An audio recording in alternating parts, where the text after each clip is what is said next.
Israel का rule है कि हम अगर बंधकों के भरोसे इनकी मांग करते रहे तो एक दिन हमारे देश खाली कर देंगे। इजराइल से 4 ठुल जहाजें उड़ी सब यहाँ पे युगांडा एयरपोर्ट पे। युगांडा एयरपोर्ट वालों को लगा कि 4 को जहाज एक साथ उतर रही है, राष्ट्रपति आए हैं लग रहा है, और कमांडो निकले सब, धरधरा के भून दिए सब, और जब गोली मार दिए सब तो इसको लेके गए। बाद में इजराइल पहुंचा, 3-4 दिन इलाज हुआ, नहीं बच पाया। जो मरा था ना वो बेंजामिन नेतन्याहू का भाई था, जो आज वहां का प्रधानमंत्री है। अब देखिए अंग्रेज नियम कानून से कैसे मारते हैं सर।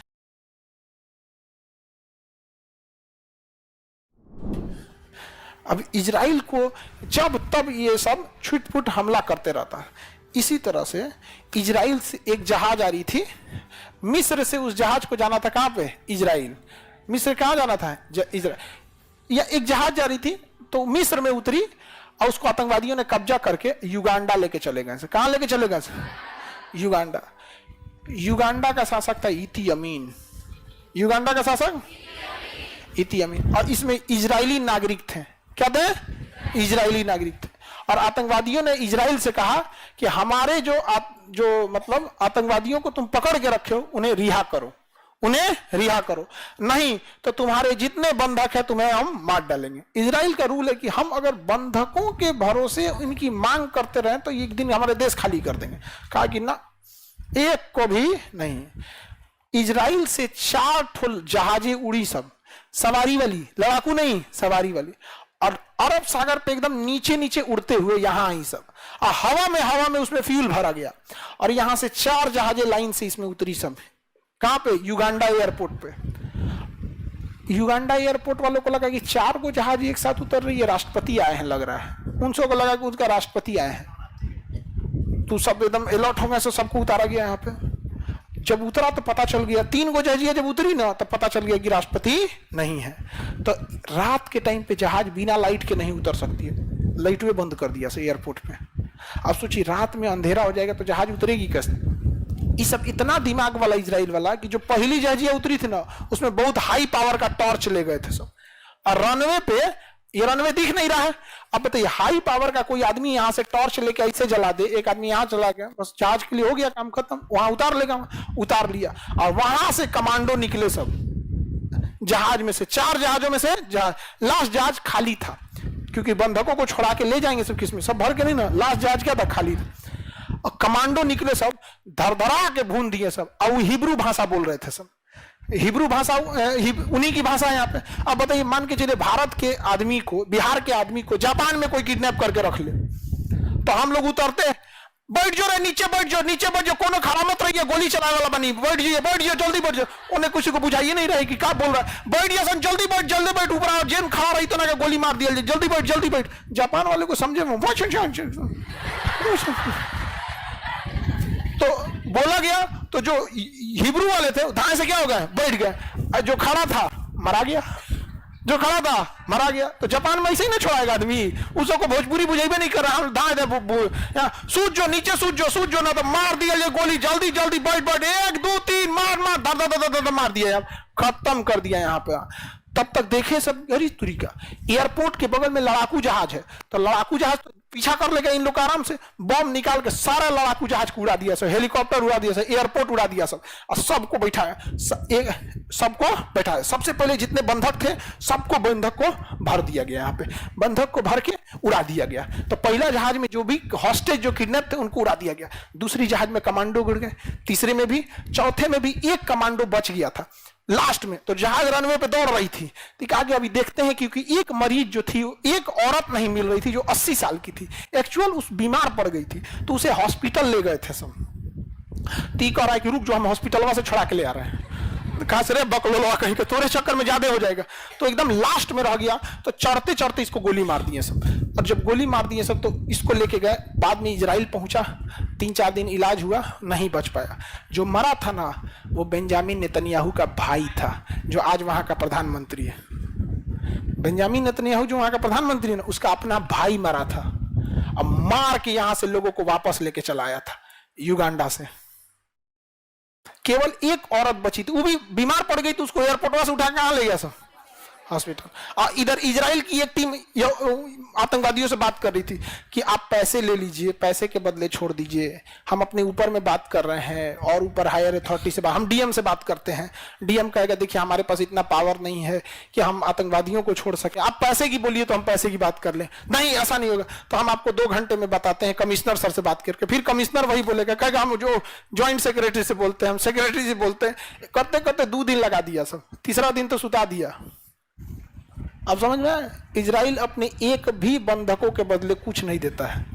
कहता है कि तुम हमारे कितने बंधकों ले जाएंगे? 40 को 40,000 तो मार दिया, 40 बंधकों को पकड़ के ले गए ना, 40 को क्या कर दिया? मार दिया। और हम भारत वाले सुनिए, हमारे यहां भी सेम घटना हुई थी। नेपाल से एक जहाज उड़ी, इंडिया आ रही थी, उसे हाईजेक करके लेके चला गया सब लाहौर। कहां ले गया? लाहौर। और फिर अफगानिस्तान के कंधार में, और कहा गया कि हमारे खूंखार आतंकवादियों को छोड़ो। जिन आतंकवादियों को छोड़े थे ना, वही आतंकवादियों ने ताज होटल और पुलवामा जैसे हमला कराया था। अटल बिहारी वाजपेयी की सरकार थी, और अजीत डोभाल जो भी वो है सुरक्षा सलाहकार, ये इन बंधकों को लेके गए थे अफगानिस्तान, बात कर रहे थे उन लोगों से। यहां पर बताइए, हम लोग भी तो चाय मार सकते थे। हाँ, हम लोग की बेवकूफी समझो। इतना होशियार जहाज का कैप्टन था, हम लोग के जहाज का कैप्टन इतना समझदार था कि जैसे काठमांडू से जहाज उड़ी ना, तो उसके कनपट्टी पे बंदूक लगा दिए, कहा कि लाहौर ले चलो लाहौर। तो कहा कि हाथ जोड़ते हैं, लाहौर जाइए नहीं पाएगा, क्योंकि इसमें दिल्ली तक का ही फ्यूल भरा हुआ है, खूब से खूब जाएगा तो अमृतसर जाएगा। कहा चल चल चल अमृतसर उतार, अमृतसर में तुम तेल ले लेना। अमृतसर में उतारा तो उसके खोपड़िया बंदूक लगा था। कैप्टन क्या बोल रहा है कि IC-814 के पायलट बोल रहे हैं हमारे पास थोड़ा भी फ्यूल नहीं है, हमारे पास थोड़ा भी फ्यूल नहीं है, हमारे पास जबकि फ्यूल था उसके पास लाहौर जाने का। तो हमारे यहाँ की ATC बोल रहे हैं, एयर ट्रैफिक कंट्रोल, कि हमें लगा फ्यूल नहीं है तो उड़ेगा कैसे। अरे सरकारी स्कूल का विद्यार्थी नेपाल फोन करता, पूछता कि इस जहाज में कितना फ्यूल भरे थे लोग, आराम से पता चल जाता। कोई टेम्पू थोड़े है कि जहां मन वहां रोक के भरवा लो, उसमें हर एक चीज हिसाब होता है, कितना फ्यूल भरा गया है यहाँ पे। अजीब हाल है। और जहाज हम लोग का रुका, हम लोग का जहाज यहाँ रुका, 2 घंटा रुका, 2 घंटा। तब आतंकवादियों ने कहा कि ना भाड़ में जाओ, एक काम कर उड़ाओ, बिना फ्यूले को उड़ाओ, लेके उड़ गया। और तब पायलट को कह रहे चुट्टा कहीं का, तो कह रहा था फ्यूल नहीं है, मालिक छोड़ दो यार हमरा। सोचिए हम हिंदुस्तान वाले लोग आज आतंकवादियों को छोड़ दिए लोग। अरे इतना सिंपल तरीका था। जो भी जहाज है, जैसे जहाज है ना, जहाज में यहाँ खिड़की होती है, यहाँ क्या होती है? खिड़की। लाइन से क्या है? खिड़की। दूर से पैलेट गन छोड़ना चाहिए, जो मतलब जिसमें छर्रे होते हैं, समझा गया कि नहीं आ गया? गोली नहीं होता है, मारता है यहाँ 3-4 को गेटवा तूर देता, 3-4 को क्या हो रहा है, टूट जाता।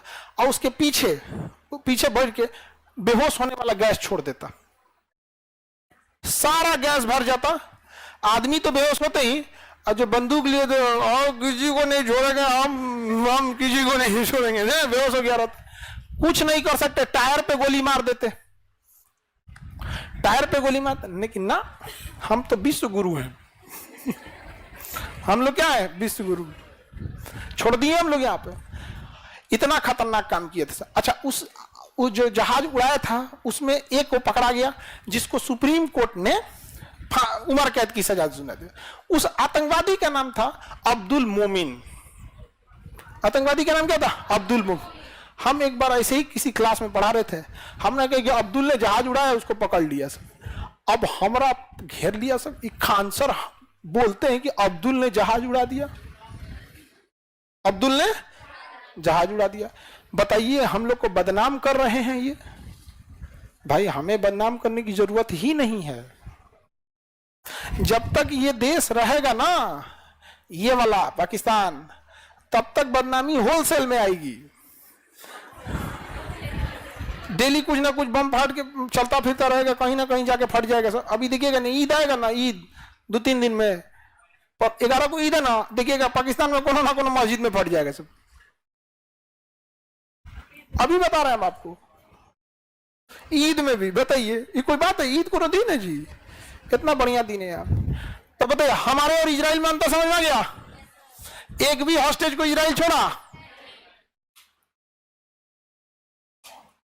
सर वो खुद उड़ा ले।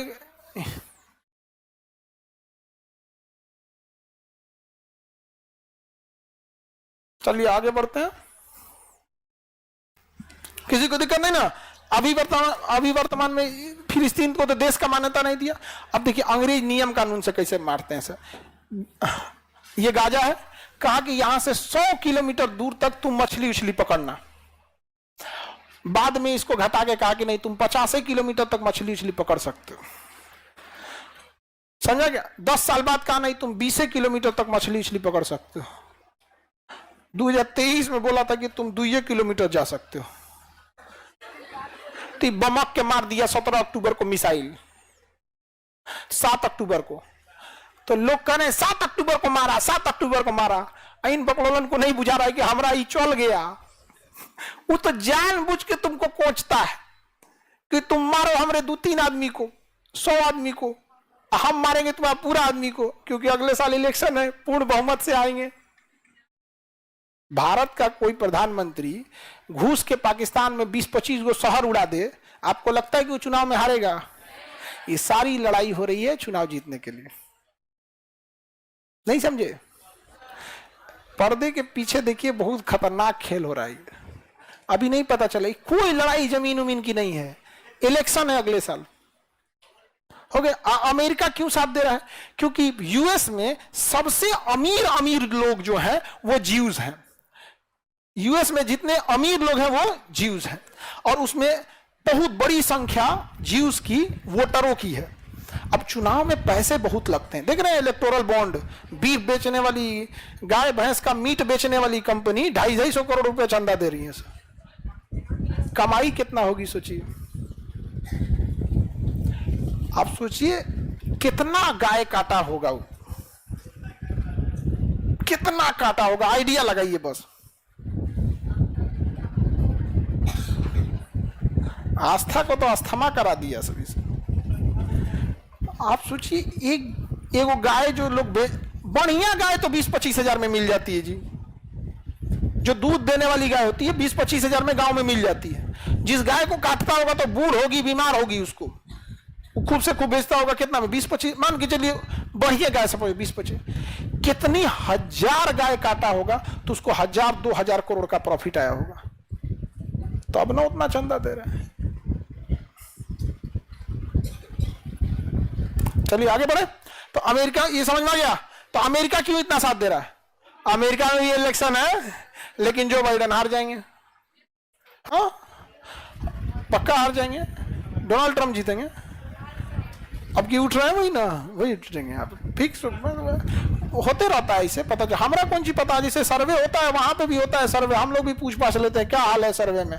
कहा कि यही सब चल रहा है जो बाइडेन के यहाँ पे, विदेश नीति की वजह से गड़बड़ हो जाएंगे, हारेंगे जो बाइडेन, आएंगे फिर कौन? ट्रंप। अब की बात ट्रंप सरकार।